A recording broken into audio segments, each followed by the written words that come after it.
So, if you were to Google Elon or go on YouTube, most of the interviews are about business, but I thought since this is about dreams and life skills, we focus more on the various turning points in Elon's life from where he grew up in South Africa to where he is now, because everyone has a journey.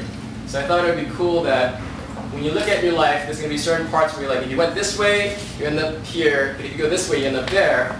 And in Elon's case, he went from literally Victoria, South Africa, to Kingston, Ontario, Canada, to Pennsylvania, which is the East Coast, to Stanford, which is in Northern California, down here.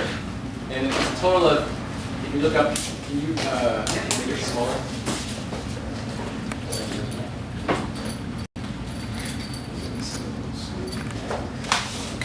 So if you look on the map, Elon, and correct me if this is correct, so Victoria, South Africa is here, northeast part of South Africa. Then B is where he's in Canada, C was where he went to school, and then D, another school, and then finally E is where he is now. But if you add up all the amount of times that he came somewhere, it was 11,786 miles.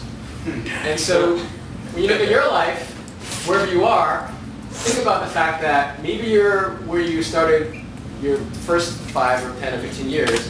Maybe you're where you are with your high school, but the point is, Elon had a journey, got to where he was. So I was going to talk to you specifically about 3 things.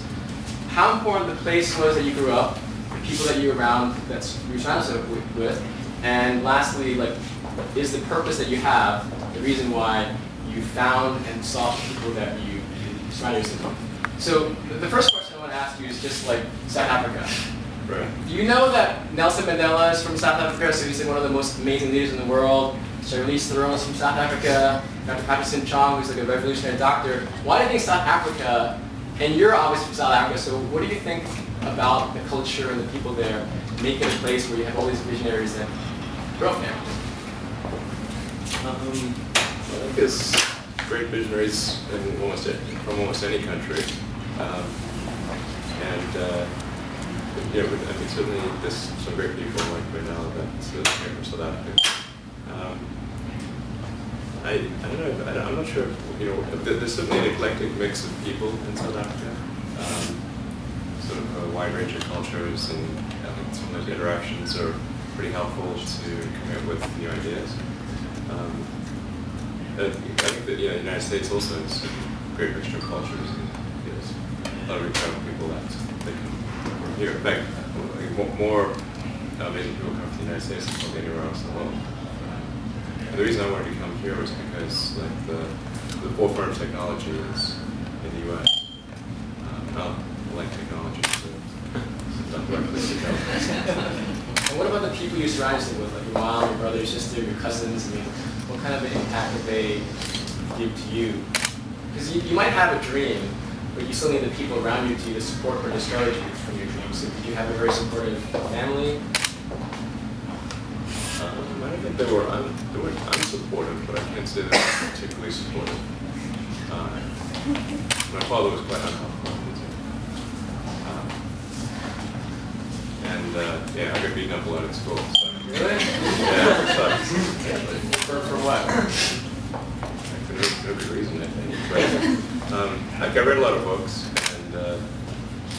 and I was for long up until 10th grade, I was pretty much the smallest kid in my class. And then I sort of grew after that, but I mean, I think part of it was like my own fault for being like a bit of a smartass sometimes, but being sort of a small bookish smartass is a recipe for disaster. And South is a very violent place, and violence is like nothing. So what would you suggest to our students though? Let's say they've been bullied, maybe their mom or dad aren't supportive, and like you, I was the shortest kid in my class till 10th grade. Right. I always got bullied. So Yeah. what would you suggest, like how did you deal with that when you were a kid? Mostly I ran.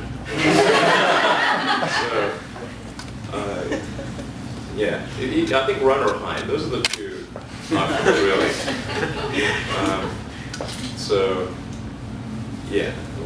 Hide in classrooms during recess.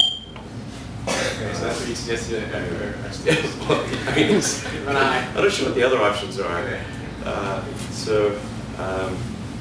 And actually, when I left South Africa, I left by myself when I was 17, against my parents' wishes and with almost no financial support. So when I was in Canada, I sort of supported myself through various odd jobs, and managed to get a student loan and go through college, but I paid for my own college.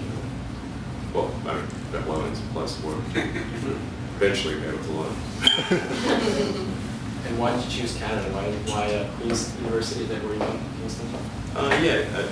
My mom was born in Canada, so my dad was my grandfather, I should say, was actually American from Minnesota, but my mom hadn't applied for U.S. citizenship before a certain age, so she didn't have that, but she was born in Canada, so I applied for her Canadian passport and mine at the same time. And then I'd have 3 weeks after getting the passport. And then from Canada to UPenn to Stanford, like, what was the reasoning for that? Like, you just not go directly to Stanford or the West Coast. That's what you ended up wanting to go to. So, in Canada, the colleges are less expensive. It's kind of like maybe a state school, like if you go to University of California or one of the Cal State universities, the tuition is much less than it is in other places. So instead of paying my way through college anyway, I could go to some place other than Canada with a scholarship or something like that. So I didn't really think about U.S. universities, but after my second year at Queen's, I applied to UPenn and actually did get a scholarship, so I ended up going there in the 3rd year. And then after graduating, decided I wanted to pursue grad studies, applied to Stanford, and got there. So let's talk a little bit about some of the turning points. I've read that when you were 12, you saw your first computer code.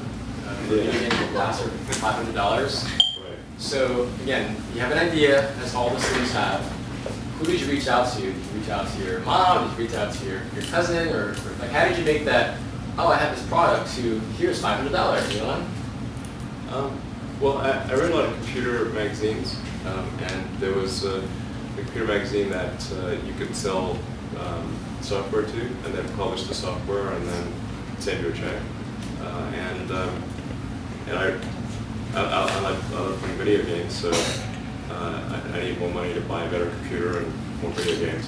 So I wrote some software and sold it to the sold a company, another one. So when you were 12, did you have doubts? Because a lot of students might have those doubts where we have an idea, we think it's good, but again, from the idea to the completion, you just say, oh, I like this game, I'm going to try it out, so I'm just going to do it. Well, I just really liked computers, and programming was kind of fun. It seemed kind of amazing that you could make a computer do all these things. So I didn't think they would accept I didn't think they'd actually buy the software, but if you don't try, then you definitely have 0% chance. So I mailed it in, and then they bought it, and I don't think they knew I was 4 years old, actually. Do they know you now? I think, yeah. I guess after I sold the second program to them, I went and visited their offices. And then you fast forward to your college. I watched their interviews, and you kind of tell people, I thought about what I want to do. I thought about the internet, sustainable energy, and like space travel. And now people might believe you because you have 2 companies, or actually 4 companies that you created or started, and you invested in a 5th one, right? Right. A lot of companies he's created and started. But back in college, did you share your dreams with your classmates? Because can you imagine if I were with you in college and you say, hey, I want to like fly into outer space. Did you have a desire that you share that with your classmates? Or again, going back to from the idea to the completion, what are some steps you might have taken so that students can think about that? Sure. Well, I mean, when I was in college, I just thought about the things that might most affect the future of the world. And there were actually 5 things, 3 of which I was confident would be positive, and 2 of which I thought could be have a mixed outcome or a question, not uncertain outcome. And the three that I thought would definitely be good were sort of space travel, particularly making life multiplanetary, sustainable energy, and the internet. And then there's writing genetics, reading, writing genetics, and artificial intelligence, which are more of a thorny issue. So I didn't think at the time that I would be involved in all three, but those are just what I thought would most affect the future.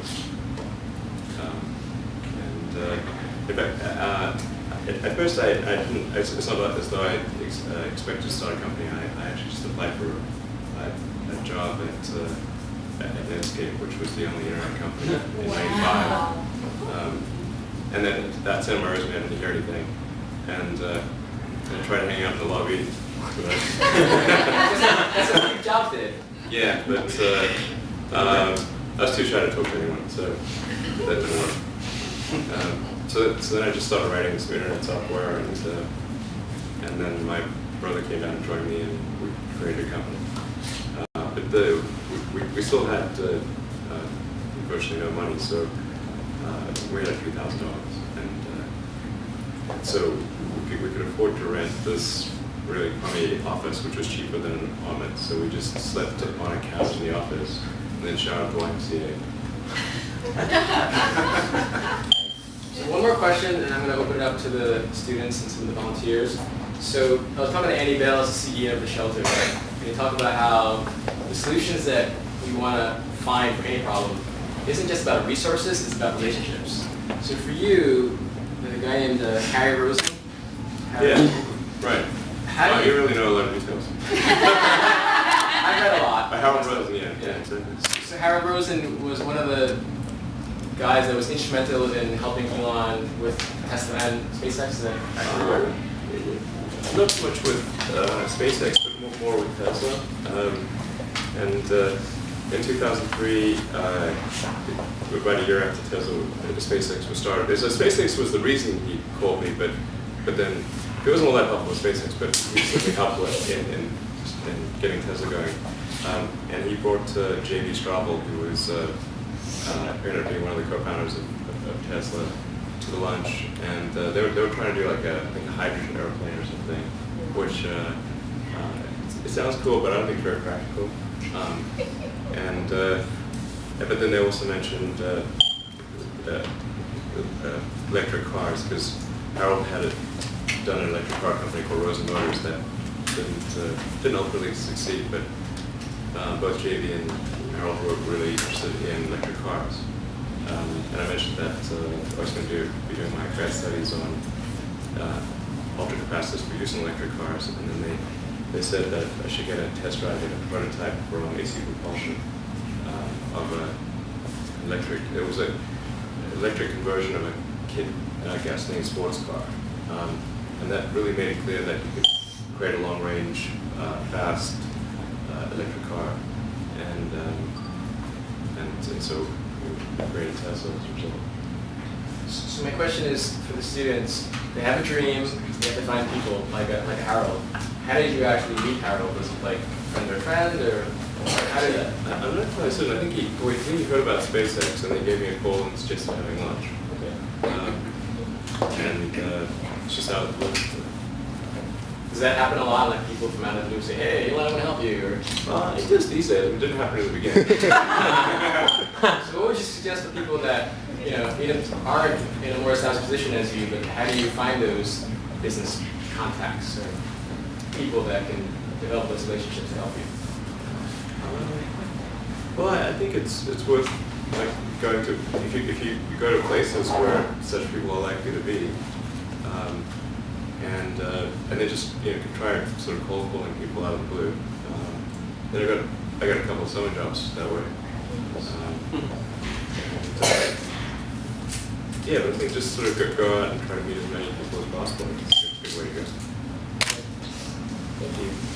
So, any questions from the students or volunteers? I know majority. Did you have any downfalls where you thought was bad but was good in the long run? Well, it's certainly been sort of problems that we encountered along the way.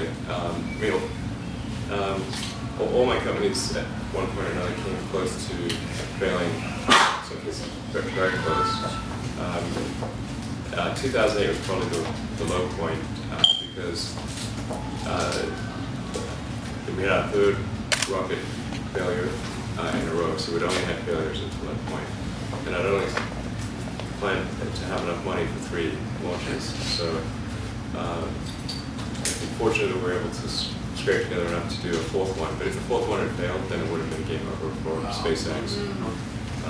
And then also later that year, because of the financial meltdown, we weren't able to raise money, outside money for Tesla. So I committed all the money I had left, and then the existing investors agreed to match that amount. But we only closed that financing round and got the money at 6 p.m. on Christmas Eve. Wow. That was the last hour of the last day that it was possible. We were bankrupt right after Christmas. So basically you did fundraising? Well, creating any company, you've got to grow any company, you've got to convince people to give you money.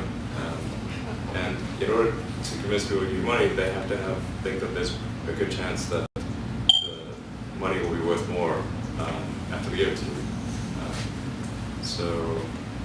But in terms of the amount of time spent raising money, it's a pretty small percentage of what I do. So less than, well under 5%, maybe 2% of the time. Agnes? Are you scared to go up to space? Sorry? Are you scared to go up to space? I wouldn't say I'm scared to go up in space. There is certainly some risk to going to space, but I think it can be reduced to a very, very low likelihood. So I think it can be very safe. And ultimately, in order for humanity to become a spacefaring civilization and travel to other planets, it's really important to make space travel super safe. Are you going to go to Mars? I'd like to, yeah. Are you going to send animals up there first? No, I think probably not. I mean, I think it's no, because I'm not sure who would take care of them. Do you have any pets? Yeah, Labrador and a border collie. He has 5 kids too. Nice. Any other? You already asked 2 majorities. Anyone else have any questions? Bonnie? Hi. You said that initially you were very shy and to approach people, and then you got to a point where you know where to go and who you need to talk to. How did you get from that point of being like an introvert and a shy person to, meeting all these important people and pushing your idea and, being at the right place at the right time? How did you make that transition? I just forced myself to do it, even though it was mentally very painful. So who was the first important person that you met with? Most important person. Well, it depends on how important. I suppose probably the first really important person I met was this guy by the name of Peter Nicholson, who was this is when I was in Canada and I was trying to get a summer job, and I read this article in the newspaper about this guy, and he seemed really smart, and so I just actually I couldn't get to him directly, but then I called the newspaper and asked to talk to the writer, and then I met with the writer, and then the writer connected me with Peter Nicholson. He was the head of strategy for the Bank of Nova Scotia, which is one of the largest banks in Canada. And he later became the chief economic advisor to the Prime Minister. So he's a really smart guy. And I had lunch with him, and then I said, well, if there's any chance of a summer internship, that would be great. And he actually ended up giving me a job working for him for that summer. Wow, that's awesome. Thank you for sharing. 2 more questions. Any? Yes. How did you make the Tesla car? Yeah. Which essentially used the body and chassis, remove the gasoline powertrain, and put in an electric powertrain. And then actually there were 2 elements to it. So there was that, and then the other part was that we would license a bunch of technology from AC propulsion for the powertrain. Now both of those premises turned out to be pretty stupid, because it actually ended up costing us way more to convert the a frame that was designed for a gasoline car to electric than if we just designed something from scratch. But we still had a lot of the downsides of the car that we used as a base platform, which was the lowest lease. And then in terms of licensing the technology for AC propulsion, it turned out that none of it was really producible. Like, it was really difficult to manufacture and required a lot of hand work. So we had to redesign all the powertrain technology. So yeah, but on the other hand, if we knew we had to do everything from scratch, then maybe we wouldn't have started the company. So even though it was a mistake, it might have been a good mistake. So, one more question? What's that, Jonah? So one more question, and then one more. Couple pictures. Actually, no, we can go a little late. Okay. Oh, is that on time? Or? It's like 3 minutes slow. Oh, okay. Probably 2 more. Yeah, sure. And then we'll take a picture. Sure. What was your question? Did you find any planets with life? Sorry, any plans for flying? No, did you find any plans with life? Oh, plans for life? No. So far, nobody's found any direct signs of life. But the telescopes are indicating that there's a huge number of planets out there that are similar to Earth. So it seems likely that there's at least primitive life, like single-celled life, bacteria, that kind of thing. Then there's a much smaller number that would have sophisticated life, like plants or animals, and then a much tinier number that would have life that we can talk to. And that number might be 0 in our region of the galaxy. Hopefully it isn't. But we've not seen any direct sign of communications from nearby solar systems or solar systems. Yeah. Yeah. Yes, and it's always like a debate. Like, it'd be cool to discover life, but not if that discovery is the approaching invasion fleet.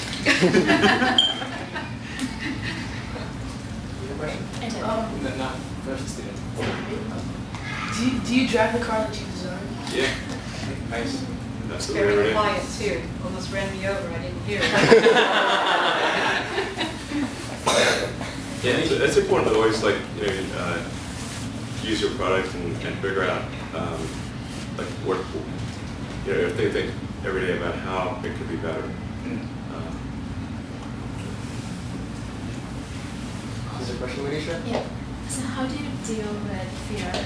Fear of being wrong, or fear of failure, or fear of being ridiculed by media? So how do you deal with that? Well, I'd say I feel fear quite strongly. Sometimes I don't have fear, but I think if I think it's important enough, then I just override the fear, just ignore it. But it does cause me a lot of stress and anguish. Justine? So I have a question for our students. How can they best reduce their carbon footprint in their everyday lives? Because I don't know if you understand, but regular cars, they put pollution into the air, which we breathe into our lungs, and it makes us sick. And he's invented a car that is electric, so it doesn't need gasoline, and that's like the future of our planet, and that's huge. So how can our students be aware of their environment and decrease their carbon footprint on a regular basis? Sure. Well, I guess that your carbon footprint is not huge. So unless you're driving like a big car, a big gasoline car or something, but certainly vehicles are a huge source of carbon. Electricity is still a significant source of carbon. That's why we need to have sustainable electricity production as well as electric cars. So obviously, to the degree that you can minimize your use of electricity, that would reduce your carbon footprint. Yeah, I think that's probably the main thing. I suppose you can also be like a vegetarian, yeah. She's vegan, actually. Yeah. Are you vegetarian? I am not a vegetarian. I've tried being vegetarian, I've tried being vegan, but I couldn't do it. Okay, so one last question, I'm going to take a picture. If electric cars are the future, then when we be using too much electricity? Well, so it's important to reduce the electricity in a way that doesn't put carbon in the atmosphere, and that's where solar power is really helpful. So Solar City, we haven't talked about Solar City very much, but that's one of my companies that uses solar panels to create electricity, so it doesn't produce any carbon. Great. Thank you, Elon, for coming.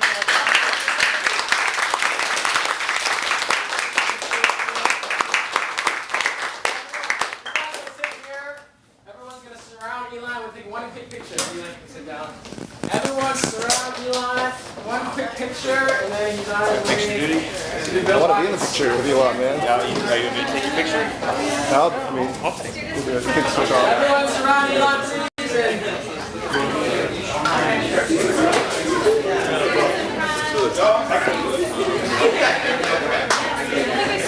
One quick picture. All right, everybody look at this camera right here. Everyone look at Steve's camera. Right there. Make sure you can see the camera so your face is Good. Okay, let me.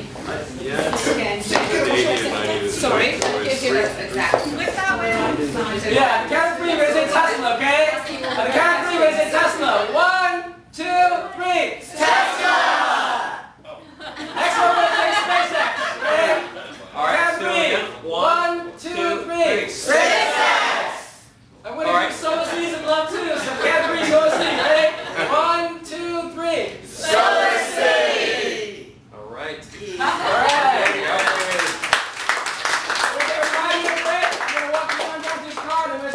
With Andrea. So 5 minute break. Getting nice to meet you.